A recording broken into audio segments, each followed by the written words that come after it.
Good morning, ladies and gentlemen. 8 years ago, it was a day just like today, cold, crisp, and it was not very far from here. A young man was hit on 55th Road and 55th Avenue on Queens Boulevard. He was riding his bike. He was returning home after a very hard day working at a school as a paraprofessional on Grand Avenue. But he never made home. He was hit by a freight truck. He fell from his bike, and the driver failed to stop, instead drove over him, cutting his life short. All his dreams came to a screeching halt on that day. He died instantly. Ladies and gentlemen, that young man was my son, Asif Rahman. He was only 22 years old. Asif was a gentle, talented, and compassionate young man. He loved to write poems. He used to sing hip-hop music, do beatboxing, and hoped to be a music teacher. He was working towards it, going to Queens College. After Asif's tragic death, our house became silent as a grave. There is no more laughter, no sound of beatboxing around the house, no spoken words anymore. The truck driver just didn't kill my son, he killed our whole family. Asif loved to ride his bike, and whenever I expressed my concerns regarding his safety on the city streets, he just dismissed them by saying, "Mom, don't worry, there are bike lanes everywhere." So I tried not to worry, but after his death, when I came to visit Queens Boulevard, I was shocked to see that there was no bike lane. And I couldn't help thinking that if there was a bike lane on Queens Boulevard, maybe my son would still be alive. From that day on, I made it my mission to get a bike lane on Queens Boulevard. It just didn't make sense to me. Why a busy and dangerous street like Queens Boulevard, which has 6 lanes each way, didn't have bike lanes? People are riding bicycles more nowadays, and riding a bike is good for your health, environment, and congestion. And I'm sure that if there was a bike lane on Queens Boulevard, it would certainly save lives in the past. Moreover, as a mother, I didn't want any other mother to go through this pain of losing a child. For the last 8 years, I know you have heard it before, but I'll just state the same story. I kept writing to Mayor Bloomberg, his administration, and all the other elected officials. I wrote to different newspapers and various other organizations. I spoke at the City Hall meetings, community board meetings, press conferences, etc. I gave interviews to numerous newspapers and TV and radio reporters. I showed up at meetings, rallies. I got affiliated with various organizations. The list goes on, but to make it short, I did what I could possibly do. And there were times when I was disappointed. I almost gave up hopes of getting a bike lane on Queens Boulevard. I have been hearing from a lot of I'm sorry, I missed a page. But I'll tell you when I saw lights at the end of the tunnel, when Mayor de Blasio was elected. Soon after becoming a mayor, Mayor de Blasio announced his plan for Vision Zero. We formed a group, Families for Safer Streets, and we kept making progress. Now my dream is not a dream anymore. Finally, a bike lane on Queens Boulevard has started to take shape. My dream is a reality now. We have gotten a bike lane on Queens Boulevard. Not only that, I must tell you that Queens Boulevard bike lane has been voted the third best bike lane in the whole nation. And I have been also hearing from many bicyclists that they feel safe to ride their bikes on Queens Boulevard. I would like to thank my friends at Transportation Alternatives, Families for Safer Streets, Making a Better and Safer Queens Boulevard, Make Queens Safer, the Ghost Bike Projects, and elected officials like Councilman Adonis Rodriguez, Councilman Jimmy Van Bramer, and of course the DOT Commissioner, Polly Trottenberg, and the TLC Commissioner, Meera Joshi, and many others. I don't know, I'm sorry, list goes on. I mean, we got support from congressmen and many others. I'm really grateful for all those supports, but most of all, I would like to thank to the vision of Mayor de Blasio. Without his leadership, a bike lane on Queens Boulevard would never happen. When I came to this school today, I saw the bike lane and it brought tears to my eyes.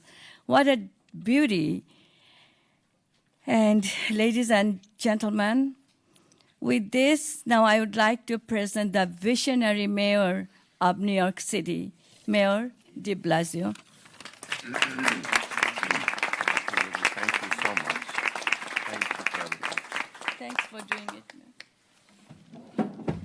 Lizzie, I have to tell you, I think for all of us who have children, it is so painful to hear your story recounted again. And as you said, the loss of your son just destroyed your whole family and left you all distraught. And as a father of a young man just a little younger than your son was, I can only imagine the hole it left, the pain it left. But what's amazing, Lizzie, is even with that pain, you decided to fight back. And you decided that somehow we could properly honor Asif with changes that will save other young men and women. And that is a nobility on your part that few people could muster through the pain, but you did. And you believed no matter what, that there needed to be a bike lane on Queens Boulevard, and today there's a bike lane on Queens Boulevard because of you, Lizzie. Thank you.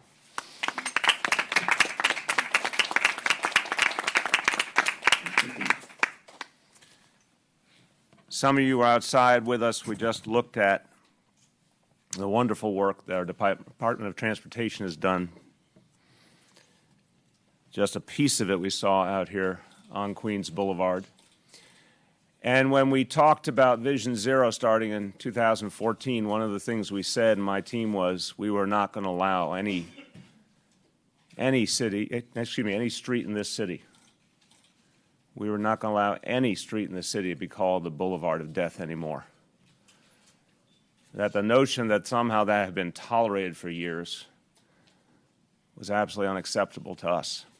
And it had to be changed. It had to become a boulevard of life. And you can now see it taking shape day by day. Grand boulevard that actually is safe for drivers, for pedestrians, and for cyclists alike. This is our mission. Go outside this school, and it's so important that the changes were made right outside this school so children could be protected. You see the new protected bike lanes that truly give our bicyclists security. You see a speed camera. You see widened crosswalks. And an exit ramp that drivers used to come off of very quickly right to where children were crossing the street.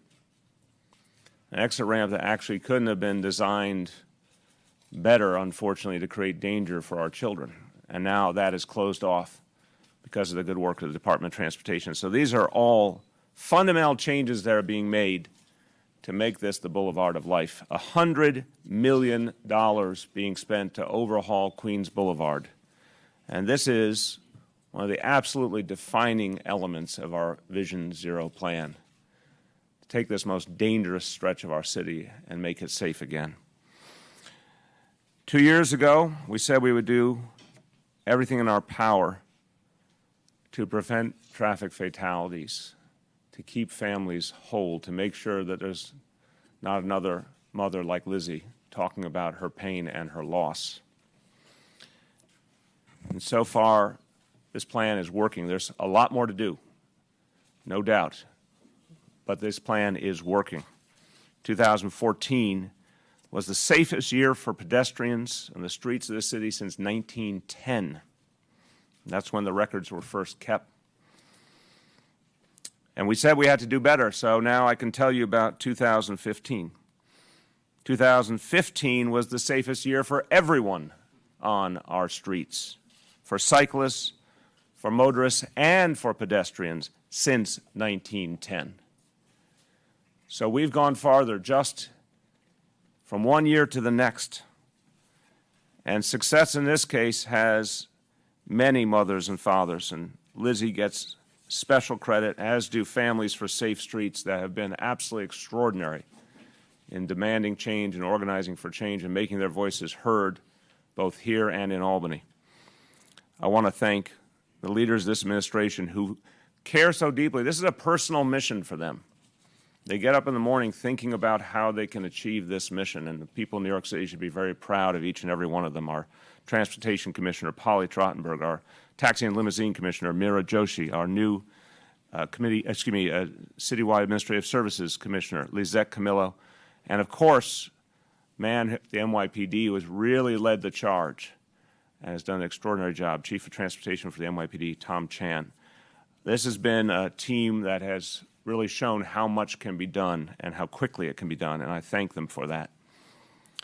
I also want to thank our host today at this wonderful school, Dr. Ghassan El-Chakli, for allowing us to be here in the school and joining with us in the effort to keep the children here safe. Now, I want to go over just a little bit of the history here to show what's happened. 2014, 2015 represent the first 2-year decline in traffic fatalities in over a decade. So it's the first time in over a decade we've put 2 years together where traffic fatalities went down. A 22% decrease in traffic fatalities since 2013. Here's a way to think about it. 66 more people alive today because these policies changed drivers' behavior, because these policies created real consequences for reckless drivers, because the physical changes were made, the speed limit was changed, all the pieces that contributed to 66 more New Yorkers being alive today. Pedestrian fatalities down 27%. That's 50 more children, 50 more parents, grandparents, everyday New Yorkers who don't have to tell a story like Lizzie's. This happened as our city has continued to grow. Our population continues to grow. There's more and more development. We've had a record number of tourists, so there's plenty of activity. But even in the busiest city in the country, we're showing that these fundamental changes can take hold and can affect everyday life for all of us. It takes every tool we have. It takes engineering. It takes enforcement. It takes education. It takes a full court press to make this change. But Vision Zero is the right approach. In 2015 alone, we completed 80 traffic safety improvement projects throughout the 5 boroughs. And everyone at Department of Transportation knows they have to move at breakneck speed because it's about saving lives. In fact, they completed 67% more than the average annual impact of these projects before Vision Zero. Just think about that for a moment. In a typical year before versus what they did in 2015, 67% more was done to keep people safe. We issued 39,751 failure to yield summonses. This, to me, is one of the things I'm proudest of, and I want to thank Chief Chan. A 268% increase in failure to yield summonses. Because if these summonses aren't being given, it indicates to drivers that they don't have to pay attention to pedestrians, that the law doesn't mean anything. But the NYPD has done a great act of public education every time an officer pulls over a driver, every time a ticket or summons is given. It's a reminder that this change is real and we mean business. We finished installing 140 speed cameras in school zones across the city in time for the school year to start in September. But as I said, we're very proud of what's happened, but it's just a beginning, because our goal is zero deaths. And so we're going to commit more resources, more focus, more energy to the fight to achieve Vision Zero. And the preliminary budget that I'll announce later this week for fiscal year 2017, we're investing $115 million in capital dollars to accelerate the transformation of our streets and to improve the safety of our streets. $115 million to keep our people safe. This will allow us to build out safe, permanent pedestrian spaces, bike paths, and plazas in areas that need them, areas like the Tillery Street in downtown Brooklyn and Mott Avenue in Far Rockaway. It's also going to help us do something so important, to build new safe routes to schools. And here's an example right here, what it means to really protect our kids. It means installing things like speed bumps and high visibility crosswalks, all the tools needed to make sure our kids are safe. 2016 will continue safety upgrades at some of our most troublesome intersections, and we're going to be doing something new. We're going to be improving left turn configurations. This is an area where there's really been a problem over the years. Left turns account for nearly 30% of crashes involving pedestrians. So we're starting with a new design at 100 intersections across the city, and if it works as well as we think, we're going to start expanding from there, because this is one of the best new ways to protect our pedestrians. And we'll expand the use of speed cameras. There's no question that speed cameras work. Speed cameras cause people to stop speeding. We know it. The speed camera right by this school has contributed to a nearly 40% decrease in violations since the start of this school year. So it not only has an impact, it has an impact very quickly and protects people right away. But by law, the use of the speed cameras is restricted to daytime hours when school's in session, and they can only be placed on streets immediately surrounding a school. So we're going to push to pass state legislation that will ease these restrictions, that will allow cameras to operate overnight and on other streets so we can really maximize the impact of these cameras and protect lives. Again, our vision is zero. Phrase that people weren't talking about in the city 2 years ago. Now it's something that everyone knows. People value, people understand. And the work is not over until no New Yorker loses their life. No New Yorker loses a loved one walking or cycling or driving on our streets. Just a couple of words in Spanish. Visión Zero cumple 2 años y las muertes de tránsito han caído por segundo año consecutivo. 2015 fue el año más seguro en las calles de nuestra ciudad desde 1910. Este año vamos a concentrarnos en el rediseño de avenidas y cruces de vías, en los conductores temerarios y en los giros peligrosos. Seguimos trabajando para asegurar que nadie pierda la vida en nuestras calles. With that, since I mentioned we're going to be proposing a major investment in additional safety measures for our neighborhoods, I want to first turn to 2 members of the City Council who are our partners in the budget process. And I have to say to Councilmember Van Bramer, who's been so focused on this issue, and Chair Rodriguez, who's been a champion, their support has been crucial in achieving Vision Zero. They have pushed for all the changes we've made. They've pushed for the resources to make it happen. So this progress really, in large measure, the credit goes to them as well. I'd like to now introduce Councilmember Jimmy Van Bramer.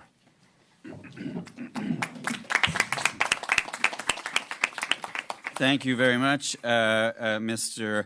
Mayor, and welcome to the Razi School in Woodside, Queens. Thank you to our principal, and I know Congressman Crowley and Senator Gianaris share me in saying we are so proud to represent the Razi School. This is an amazing school. I was here just a few weeks ago talking to the students and had some of the most thought-provoking conversations with the young people about the state of the political affairs in this country, and I just want to say any one of them would make a better president than Donald Trump. If I may go off message for a second there. It's a free country. Yes, thank you. I also want to pay tribute to Lizzie Rahman. Long before I was a city council member, I took part in the memorial march for Lizzie's son on Queens Boulevard several years ago, and we could not do this work without your leadership and without your call to conscience, and I think you've just been an amazing champion, saving lives. I want to say that the $100 million investment in redesigning Queens Boulevard, I absolutely believe is saving lives. And I want to thank the mayor, Commissioner Polly Trottenberg, who is just an amazing force for change and good in this city. All of the commissioners here, but very few people thought we could ever achieve what we have achieved on Queens Boulevard. And I'm very proud to have gone to Community Board 2, and our district manager, Debbie Markell, is here with Commissioner Trottenberg. And we spoke in favor of this redesign. The Community Board voted overwhelmingly in favor of it, and we are seeing the changes taking place every single day. And with this ongoing commitment to achieving Vision Zero, Mayor de Blasio's new announcement about additional capital funding to make our streets safer is incredibly welcome news. And I know that some of that funding is coming back home to Queens, which is very welcome news. So I just want to say I have ridden my bike on this bike lane with a number of members of this community. We have walked Queens Boulevard with Commissioner Trottenberg and members of this community, and I am so proud of the work that my office has done in conjunction with this administration, making sure that Vision Zero is a reality, and that if we can do it on Queens Boulevard, we can do it anywhere in the city of New York. We have demonstrated that. We have proven that. And Mr. Mayor, you have my ongoing commitment. We are partners in this effort in honor of Lizzie Rahman and all of the mothers and fathers and families for Safe Streets movement. We have to achieve this. It is the single most important thing that we can do in our office, is to make sure that every single street, including Queens Boulevard, is safe for every single person, and that we don't lose one more child. Thank you very much. Thank you, Councilman. Debbie, thank you for the support of the Community Board. It means a lot to us. Now, the chair of the Transportation Committee in the City Council, Idanis Rodriguez. Thank you. Well, thank you, Mr. Mayor, and thanks to our Congressman Crowley and everyone. Listen, we're here because only people of faith can say that when we lose the loved one, that it doesn't matter what we do, we will never be able to bring the life back, or the loved one can keep here standing and strong. Because I know for the mothers and family for Safe Street, it is that faith that keeps us like strong and committed to keep working so that we can save the life of others individuals or New Yorkers.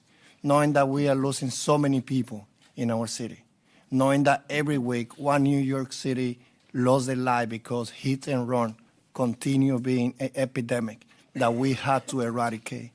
Knowing that the state law is not strong enough to provide the DA enough power and resources for them to prosecute all those individuals who take a wrong decision when they leave the scene or someone after they hit, and we can prevent the death. Still, it's enough for us to listen to Mayor de Blasio call, say, let's follow what other cities have been doing. Let's reduce to zero the number of individuals that die in our city. And I think that 2030 is doable. I believe that when we change the culture on how drivers, cyclists, and pedestrians interact in our street, knowing that it's a major decision for someone who is behind the wheel to know that they should be driving the speed limit that we have in our city, 25 miles per hour, knowing that it is wrong and it is a crime to leave the scene after someone hit the street. I think it's enough fact, it's enough information for us to say, yes, we have to celebrate this 2-year of great accomplishment, that there's a lot more that we got to do. Knowing that the NYPD, they've been doing a great job, and they will continue enforcing the law. At the council, we passed 22 legislation under the leadership of our Speaker, Melissa Margarito, my colleague in the council. And those 22 legislation is a good progress. But we will continue transportation alternative and family for safer street to move all the legislation so that we make every driver responsible when they take a car in the street of New York City. So in the next couple of months, with the leadership of the mayor and the speaker, we will continue looking at the number, putting more money so that DOT and the other agency, for them to have the resources that they need to continue redesigning danger intersection that we have. We're also going to be doing, and this is my invitation today to all New Yorkers. We at the council, with the partnership with the mayor, we allocate $2.5 million for the educational awareness. And I know that DOT is leading the campaign. We will see more ads in TV and radio and newspaper in the next couple of weeks. And we are committed at the council to continue increasing that dollars, because we have to educate all New Yorkers so that we can learn that, yes, we have to change the culture on how we interact. Thank you for your leadership, Mayor. ¿Español? Sí. Hoy es un día muy importante, gracias al liderazgo del alcalde Mayor de Blasio. Hoy tenemos líderes nacionales como el congresista Crowley y otros oficiales electos, celebrando los éxitos que hemos tenido en Visión Cero, pero invitando a todos los neoyorquinos a que todos tenemos que contribuir a cambiar la cultura en cómo los choferes, los peatones y los ciclistas interactuamos. Saber que toda la semana en la ciudad de Nueva York se pierde la vida de un neoyorquino porque un chofer, después que lo golpeó, se fue de la escena, es inaceptable, y con el liderazgo del alcalde Bill de Blasio, nosotros vamos a seguir reduciendo en el 2016 los muertos que tenemos de personas golpeadas por vehículos. Muchas gracias. Muchas gracias. Thank you, Councilman. I mentioned how the council's been extraordinarily supportive and generous in the efforts that we're making around Vision Zero, but we've had federal help as well.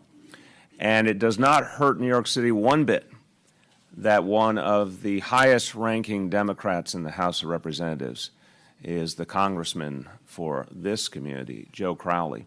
And I'm very proud of the fact that this city competed with cities around the country for a $25 million grant that was crucial to achieving a lot of the goals of Vision Zero. But I know that one of the reasons we won that grant was the strong advocacy of Congressman Joe Crowley. Welcome. Thank you, Mayor. Thanks, Mayor. Thank you, Mayor. I just want to point out it was not an earmark, in case anyone... Yes. Not that I'm opposed to them, but it was not an earmark. I said we competed. We did. Competition. But unfortunately, we had all the statistics to prove why we needed it as well. So thank you for your leadership on Vision Zero. I want to thank the council members, Rodriguez, and as well as Van Brammer. Jim from the local community here knows Queens Boulevard as well as anyone. And Mike Gianaris, the state senator behind me as well, is very familiar with not only this particular road, but just about all of the roads within Queens County. I want to thank Lizzie Rahman as well for her spirit, for representing her son today, who cannot be here, but in doing so, really embodies him. And we're very appreciative of your presence and for your advocacy in bringing about a U-turn as it relates to Queens Boulevard. I also just want to thank the Razi School for having us here today. It hasn't changed much in the few weeks since I've been here last. This is a remarkable place. For those of you who aren't familiar with it, it's one of the largest Islamic schools in the United States. And we're very proud of the product that they produce, fine citizens for our great borough and for our great city. So they really do need to be acknowledged more often than they are. And I'm very pleased the mayor chose to have it here at the Razi School today. Just real quickly about Queens Boulevard, go back to 1914 or 15 or thereabouts. This was Thompson Avenue. This was a colonial road. Like much of what Queens County was made up of that time. It wasn't a grid system as much as it was turned into a grid system in the 1900s. And with that kind of colonial road background, you understand the twists and turns and some of these streets that come out of literally nowhere. Like 57th Avenue, which turns into Corona Avenue, or Woodside Avenue that kind of meanders in and out, or why is it that Grand Avenue turns into Broadway when it meets Queens Boulevard? That all comes from the history of Queens itself and its development. If you think back 100 years ago, we didn't have as many cars as we have on the road today. And when Queens Boulevard was made, I believe at the time, if it wasn't the largest, it was one of the largest thoroughfares in terms of width anywhere in the world, anticipating the growth of our great metropolis. The problem is that the growth of our great metropolis outpaced the capacity in Queens Boulevard. And in much of what we see happen, we are going back a little bit in time when cars really couldn't get past 40 miles an hour maybe. But they're being reduced down to that speed because of so many fatalities. I knew one, although I did not know Lizzie's son, I did know Miriam Kershak, who was a petition gatherer, both for myself and for Jim Van Bremer and for Mike Gianaris.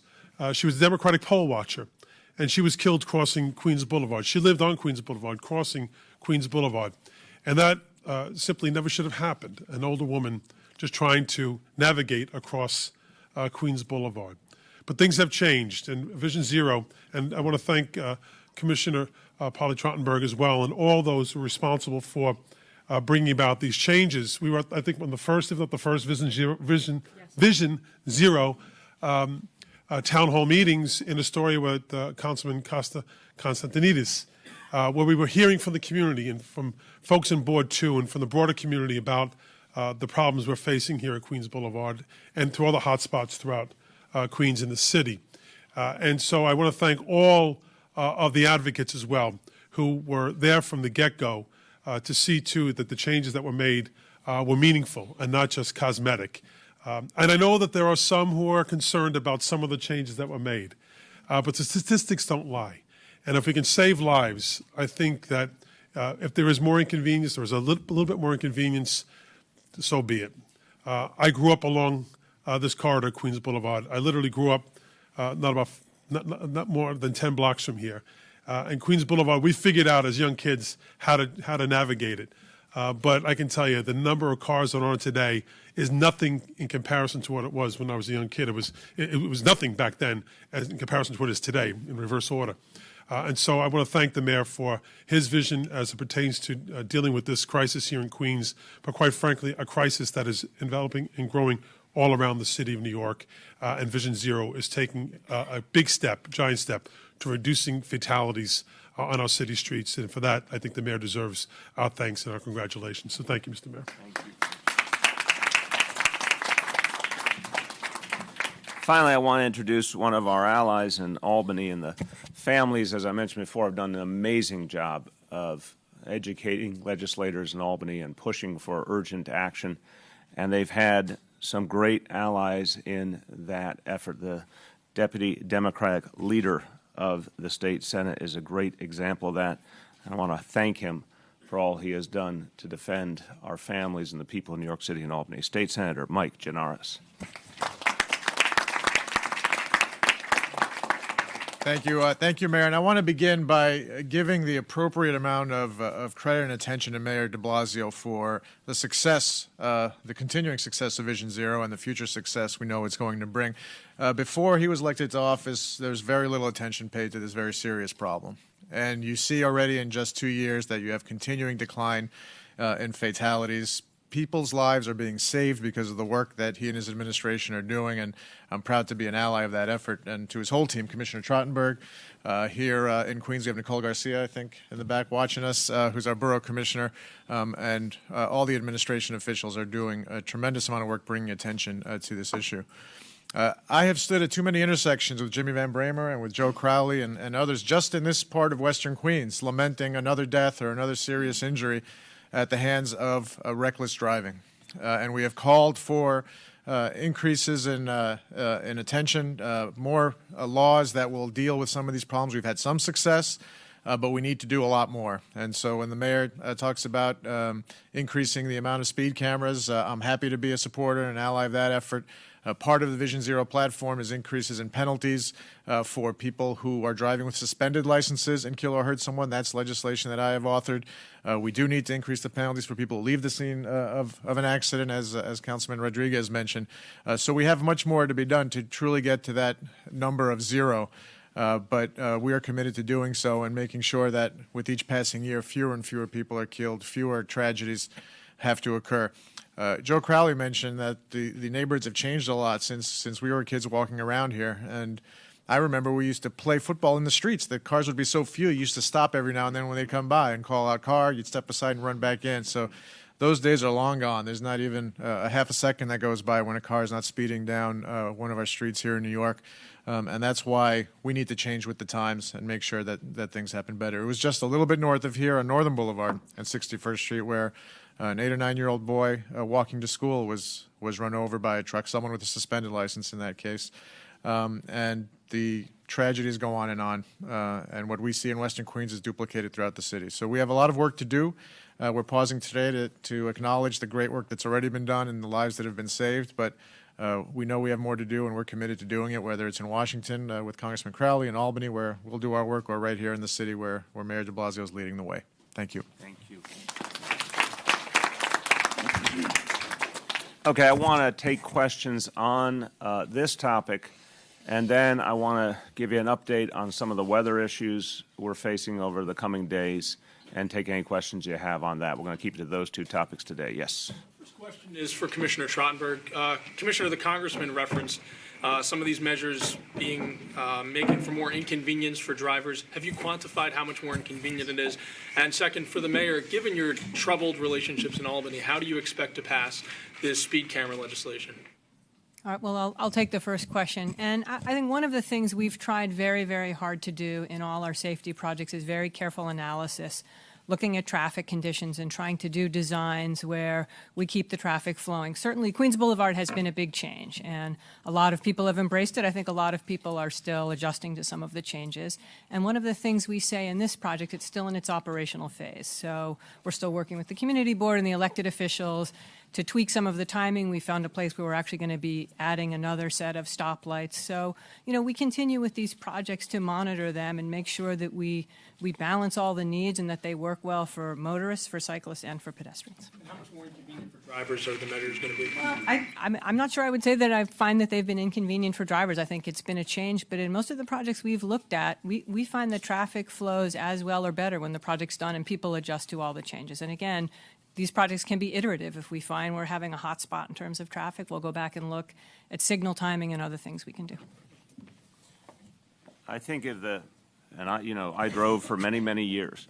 I think of the concept is slow down and save a life. I think comparing that to convenience I don't mean your question isn't a fair one, but I think people have to think right about this. If it may be a little less convenient in their minds, but if they're saving human life, I think it has to clearly be the priority. We have to do things a new way.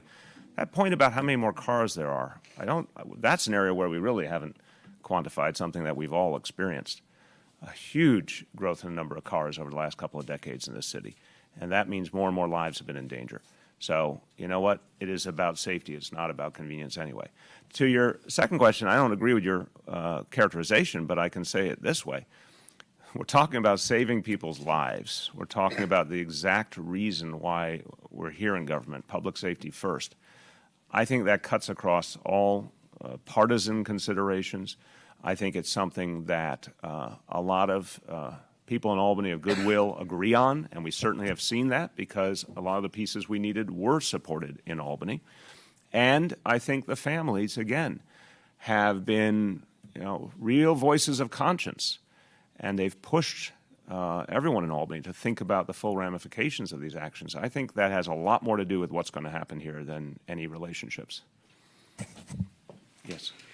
So I know that earlier they were talking about the messaging for Vision Zero, and I know with the Queens Boulevard bike lane, that was something that the community, along the community board, was in favor of. One example of something where the community hasn't been is the 111th Street bike lane in Corona, and I know that and many other DOT projects have kind of been tabled for more messaging. Do you think, I guess this is for the commissioner, do you think that the DOT has been doing a good enough job of meeting with the community and all the stakeholders with some of these changes? Because the one thing that we as reporters always hear is that they're getting shoved down our throats, the bike lanes. And do you think that's something that DOT can improve in making sure everyone is aware of what the changes being made? Yeah, I'll give a couple answers. One, I'm proud to say, as the mayor mentioned our record for last year, DOT was able to complete 80 street safety improvement projects, put in 12.4 lanes of protected bike lanes, and I think in those cases we worked very, very well with the local communities. And it can be a very iterative process where we spend a lot of time briefing community boards,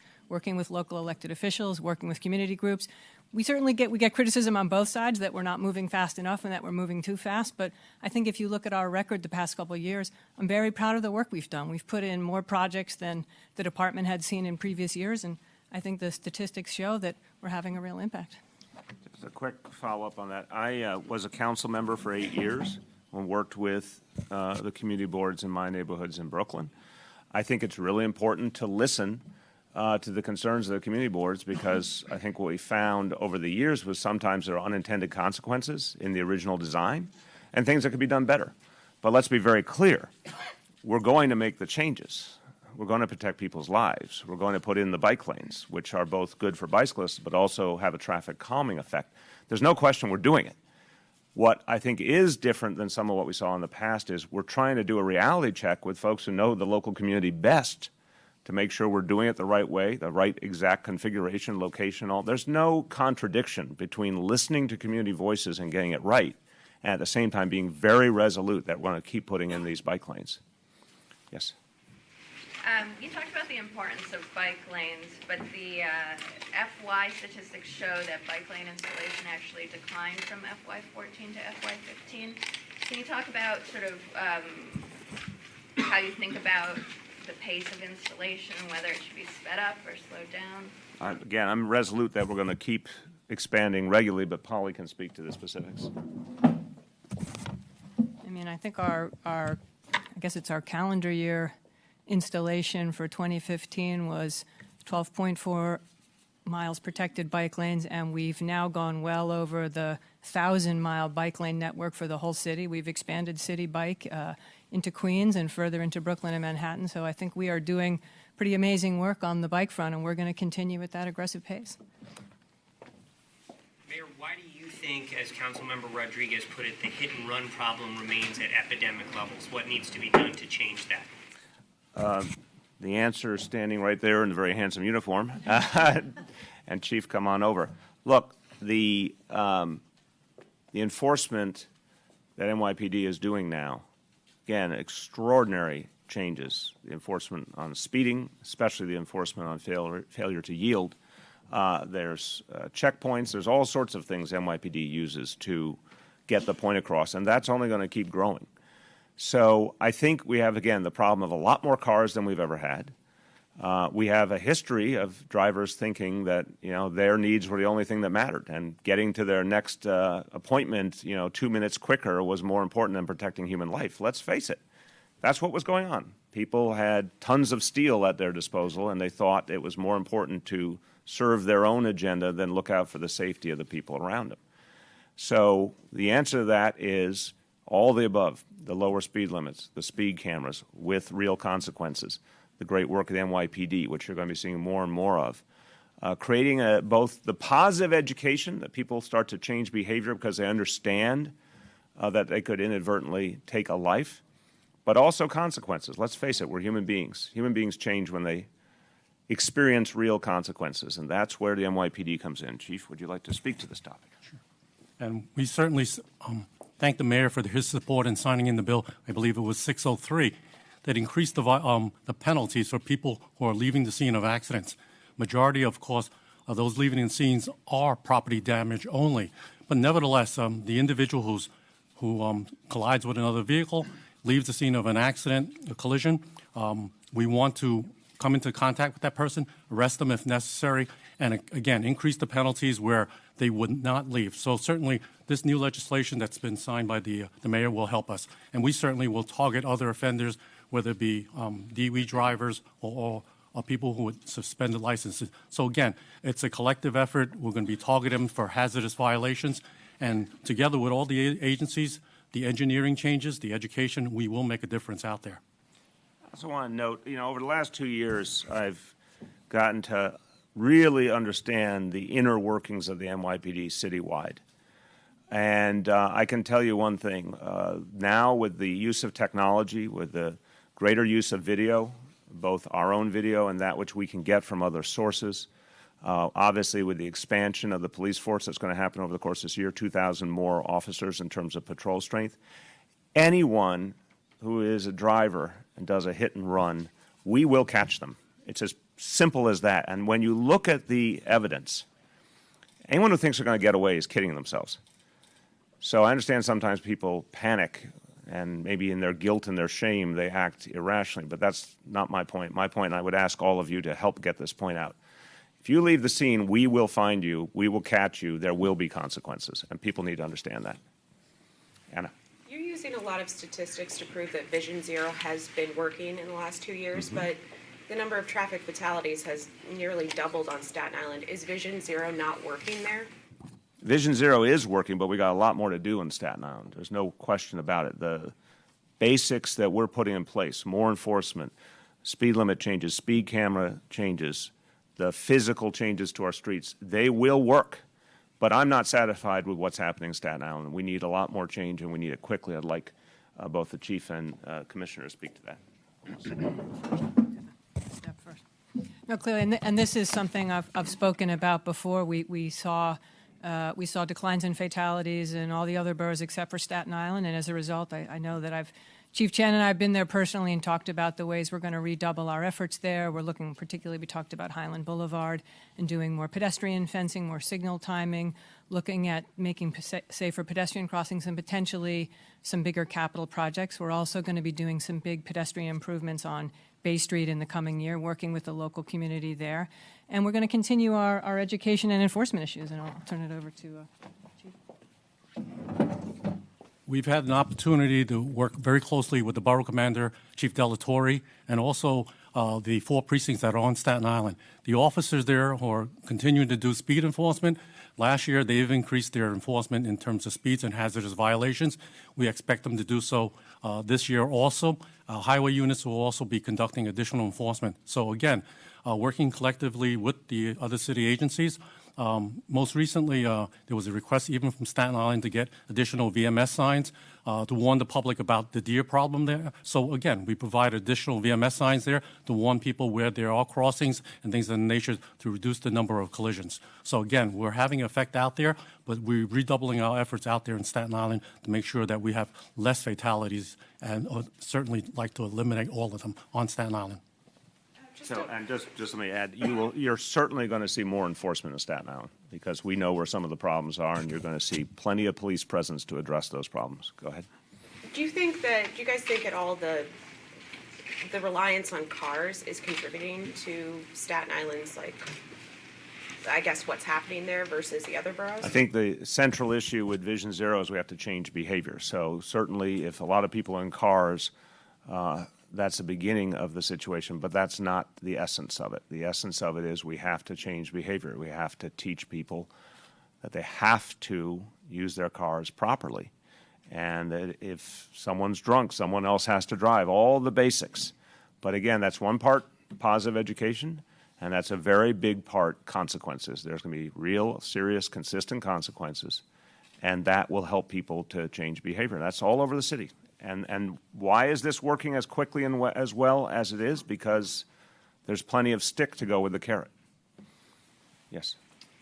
For Commissioner Trottenberg, this pilot program on left-hand turns, from what I understand, could eliminate some parking spaces. Do you have an estimate of how many spaces might be eliminated as a result? And overall, the Vision Zero program, how many parking spaces have been eliminated total? Well, we're going to look at several different types of treatments that we can do to improve visibility and slow drivers as they're making left turns.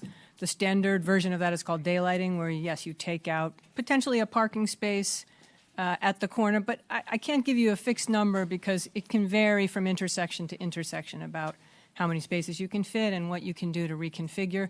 We're looking at some other treatments where we would potentially have raised median areas that would go into the intersection. That might mean there would be a little less of a removal of parking. I can't give you a fixed number on how many parking spaces we have, quote unquote, removed, because there's no fixed number on a street. It depends on the size of the vehicles. But I think we have tried, and again, speaking of the community process, to work closely with communities and look at those trade-offs. And in places where we think it's made sense for safety purposes, we've taken out parking. But we've looked where we can in communities to do our best to locate other sources of parking. So I think on balance, we've tried to be judicious in that regard, but certainly when it comes to important safety projects, we have been able to take out parking where we needed to. So I spent many, many hours circling around my block and other blocks in my neighborhood looking for a parking space. So I am very sensitive to my fellow New Yorkers who are concerned about parking.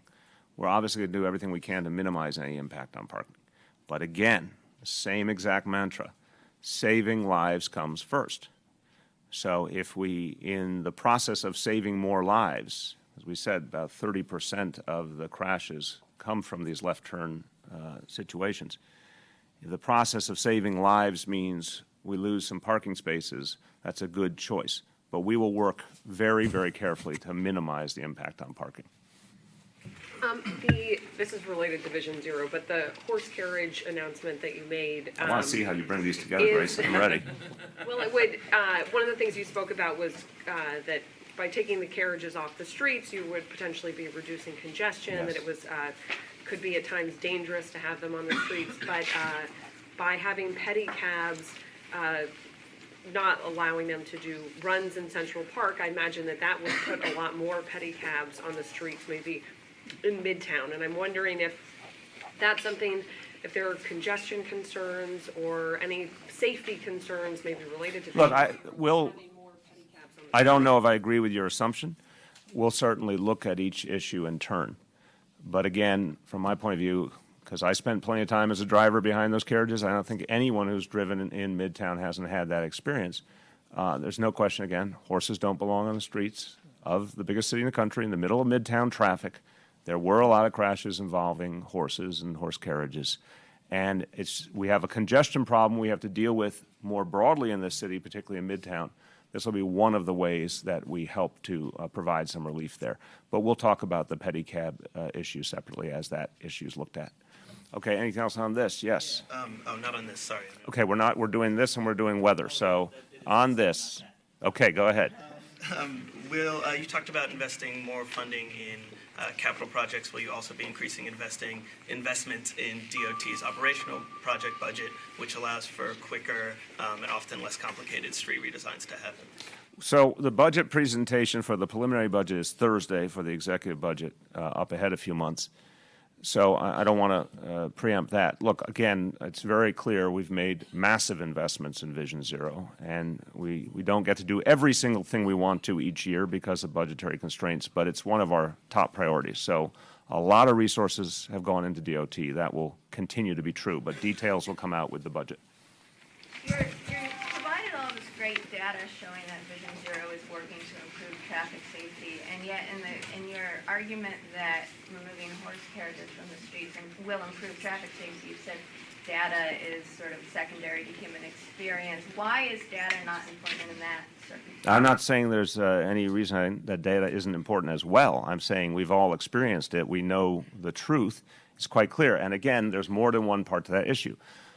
I just am not going to, for a moment, back away from the notion that horses do not belong on the streets of the biggest city in the country. It just doesn't make any sense. And I've said that for my beliefs that's inhumane to the horses, but it also is self-evident. It slows down the flow of traffic, and there have been a number of crashes, and they just don't belong in the flow of traffic in the middle of a major city. Now they'll be segmented away from that, which I think is better for everyone. So, I'm happy to look at any data on top of it, but some things are just self-evident. To me, this one's self-evident. You can be altering the number of police horses on the streets at all? Police horses are about safety. Vision Zero is about safety. So police horses are used very specifically, very, very much according to a set of criteria that fit only very specific situations. And I have a lot of faith that NYPD is using police horses where they think necessary for the safety of all. I think that's obviously a very different matter than something that's done for profit. Yes? How is the city working with the MTA on bus routes, especially in arterial corridors, especially in Queens, where there are multiple bus routes on priority corridors that are known to be dangerous, especially with deaths in Jamaica, downtown Flushing, and Jackson Heights? So in addition to her day job, Polly Trottenberg is on the board of the MTA, so I'd like her to speak to that. I will, and the city has done a lot of work with MTA looking at this issue. We actually did a big analysis analyzing 5 years of data on where we saw fatalities and serious injuries related to MTA buses. And one thing we discovered is that we didn't really find hotspots. We found that it actually tracked with what we saw in general throughout the city. And if you look at our borough pedestrian safety action plans, you can see the key corridors. Those are the corridors where we're seeing crashes among all types of vehicles, buses, cars, et cetera. And those are the corridors where we're focusing our engineering efforts, our enforcement efforts, deployment of speed cameras. We do also work with the MTA closely on bus routing, and we have worked with them sometimes to change the way buses are moving, to ban turns, to reroute them where we see a safety issue. But it's also something we're tackling in our citywide efforts to make the streets safer. Please. Do you feel like there's enough focus on select bus service? I know it was just implemented in Flushing. Well, you're right. We've just got select bus service up and running as of the summer, and obviously we're hearing some good feedback on it, but we're still in the analysis phase and looking at how the routing is working and making sure that the operations are safe, and obviously taking input. If you have concerns, happy to hear them. Okay, last call on this topic. Then we'll just go a couple of minutes on weather. Go ahead. Mr. Mayor, you said that traffic fatalities are 66 in 1 year. Can you just predict when it's going to be zero death?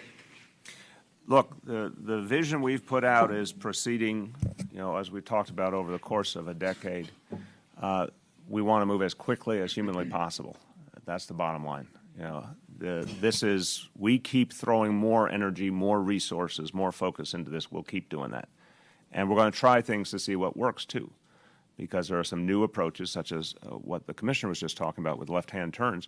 We're going to find out what works and keep escalating this effort as we go along.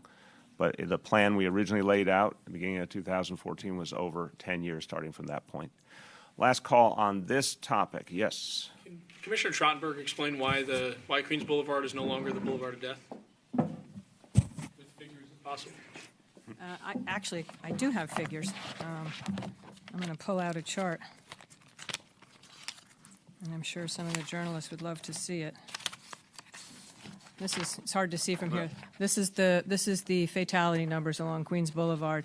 Last year was the first time in long recorded history that we had 0 fatalities on Queens Boulevard. And you can see, look, there has been a trend from, I think, what was the height of the notoriety of the street. Certainly in 2013, we had a year of high fatalities. And since then, as you know, we've put a lot of work into this street. We're very proud of the work we've done, the redesigns, the enforcement, the speed limit changes, the cameras. And I think that and the great visibility we've gotten with elected officials in the community, we're hoping we've changed the profile of the street. That was our goal. Is there a new Boulevard? There are places that are challenges, but we're not accepting the notion. Let me jump in. Right. We're not accepting the notion. Again, something was called the Boulevard of Death for several decades and wasn't fundamentally changed. That's a stain on our city. We don't accept that notion any longer. If we find a specific place with these kind of problems, we're going to go at it with everything we have. The physical changes, the enforcement by the NYPD, whatever it takes. All right, let me give you a little update on the weather. 2 points.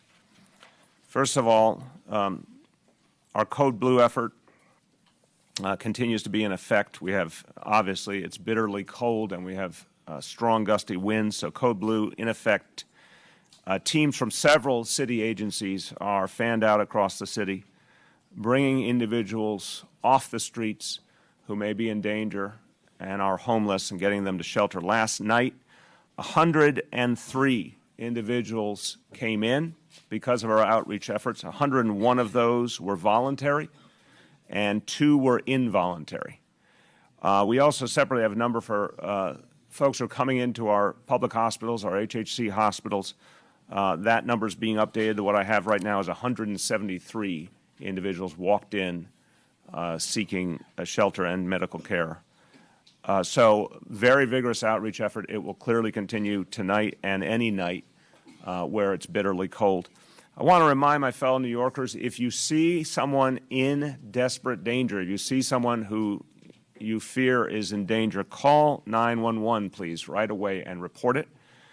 If you see someone who's homeless on the street and you think they need outreach, it's not an immediate matter, life and death, but you think they need to be reached and provide an opportunity to get to shelter, get the help they need, call 311 and we will send people out right away.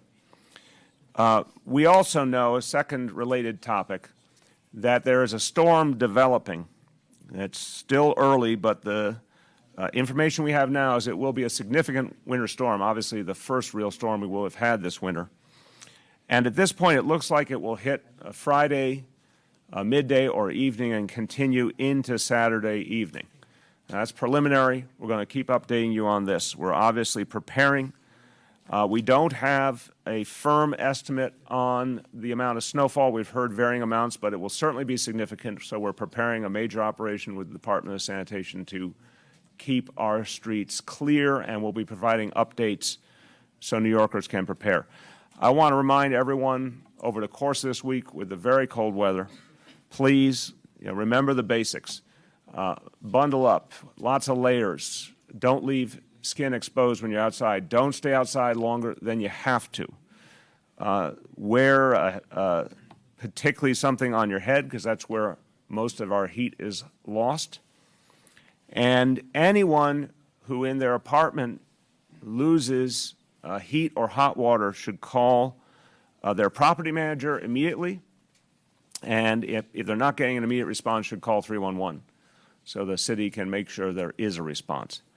Finally, I want to remind people, sometimes when it's this cold, there is a temptation by some people to use their stove to heat their house. That is dangerous. People should not do that.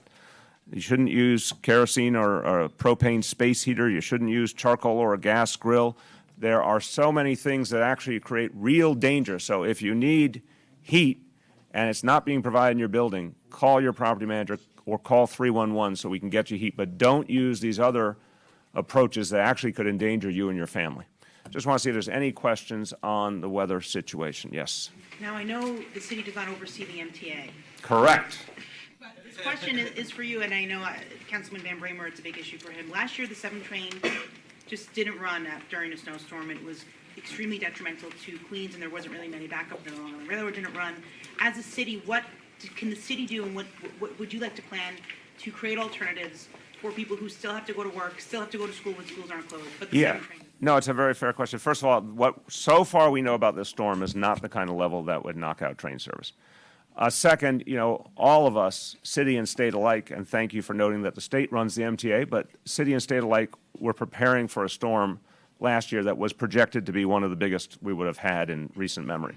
That turned out not to be true. To the east of us it was true. In Boston it was true, but it wasn't true for us.